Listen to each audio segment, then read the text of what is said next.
যেটা একটা প্রাকৃতিক জলাধার এবং প্রাকৃতিক ভারসাম্য রক্ষায় এই অঞ্চলে গুরুত্বপূর্ণ ভূমিকা পালন করছে। সেখানে কিছু অসাধু ব্যক্তি সম্পূর্ণ বেআইনিভাবে এবং বিধিমালা অমান্য করে মাটি উত্তোলন করছে, যেটা আশেপাশের পরিবেশের উপর ব্যাপক বিরূপ প্রতিক্রিয়ার সৃষ্টি করতে পারে।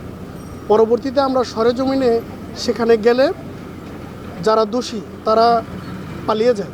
তারপরে আমরা জানতে পারি যে রাতের অন্ধকারে তারা সাধারণত এই অপরাধ কর্মটি করে এবং এই অপরাধ কর্মের মাধ্যমে তারা যে বালু উত্তোলন করেছে, এখানে আমার সাথে যে আইনশৃঙ্খলা রক্ষাকারী বাহিনীর সদস্যরা আছেন, পুলিশ সদস্য এবং ব্যাটালিয়নের সদস্যরা আছেন, তারা 5 জনকে সরেজমিন আটক করে এবং তাদের কাছে প্রাথমিক জিজ্ঞাসাবাদে জানা যায় যে তারা বর্ণিবাওর থেকেই 3টি বড় যেই ড্রেজার বোট ওই বাল্কহেড দিয়ে বালুগুলো নিয়ে এসেছে এবং এখানে বাণিজ্যিকভাবে বিক্রির চেষ্টা করেছে। এবং তারা কথোপকথনে বলে যে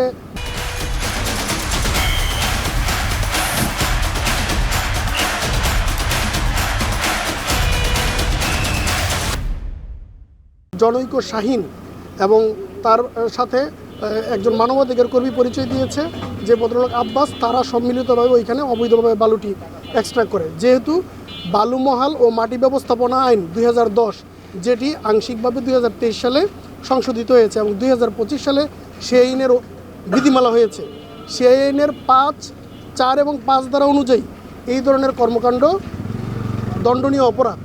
সেই প্রেক্ষিতে তাদেরকে, যেহেতু তারা এখানে কর্মে জড়িত আছে, সেজন্য প্রাথমিকভাবে তাদেরকে সরাসরি কারাদণ্ড না দিয়ে অর্থদণ্ড প্রদান করা হয়। 4 জনকে 50,000 করে 2 লক্ষ টাকা এবং 1 জনকে 1.5 লক্ষ টাকা অর্থদণ্ড দেওয়া হয়। অনাদায়ে 5 জনের প্রত্যেককে 6 মাসের বিনাশ্রম কারাদণ্ড প্রদান করা হয়।